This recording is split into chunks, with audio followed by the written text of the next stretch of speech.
Want to see something cool? We talked about how relays work as an electrical switch, letting you control one circuit from another. That was a pretty solid idea for 100 years ago, but then this happened. This is a vacuum tube. It's the line where our sufficiently advanced science becomes indistinguishable from magic. But I'll try to give you the basics in a minute. Suck the air out of a glass jar and put a single wire down here. Low volts but high amps makes it glow like a light bulb. So much power down here that the electrons boil off and some of them shoot this way. As they head up here, they pass through a screen. By putting a voltage on this screen, we control how many pass through it. It works like a valve, not just on or off like a relay, it's more like a dimmer. On this end, we have a target where the electrons land. We've mixed the big power on this end with the varying signal from the screen, and we get big variable power out here. With nothing more than a fancy light bulb, now we have not only a switch that can work millions of times a second, but an amplifier as well. And despite being a great space heater, that's pretty cool.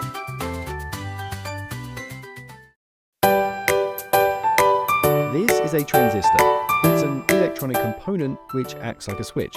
It blocks the flow of current in a circuit until we send a signal to the control pin.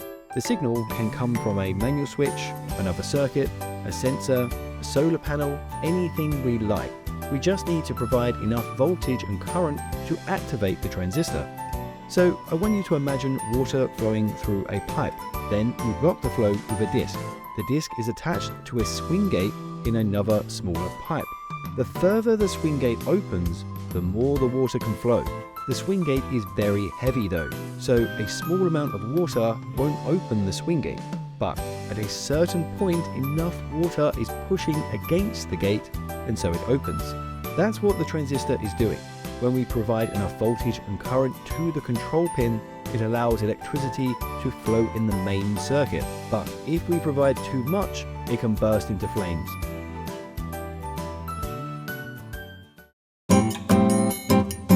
Integrated circuits, shortly explained. ICs are tiny helpers in our daily lives. Our modern connected world would be unthinkable without them. In fact, ICs are small chips with a core made of semiconductor material, a material that can conduct electricity. Miniaturized electronic circuits are applied on it that process signals according to their tasks. Imagine it as an industry complex with many buildings, connected by roads. Signals reach this complex, where people then travel through to process the incoming information.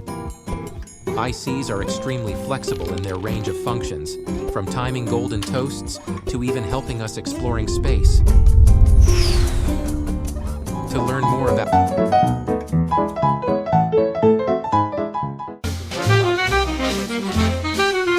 So, what is a microprocessor? A microprocessor is an integrated circuit, IC, chip, which incorporates core functions of a computer's central processing unit, that is known as CPU.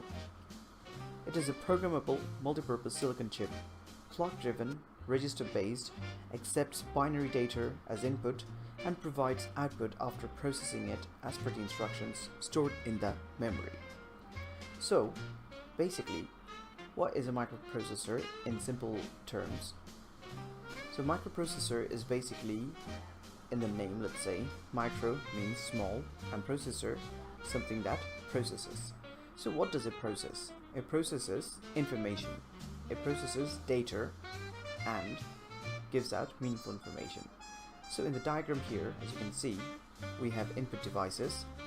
So they take the data, or they take the data inside the system in the microprocessor, where we have ALU, arithmetic logic unit, control unit, register array, and we have the memory unit where the data is being saved. And using these arithmetic logic units, the binary data are processed, and then out of this we get a meaningful information in the output device. So it says a microprocessor incorporates the core functions of a computer's CPU.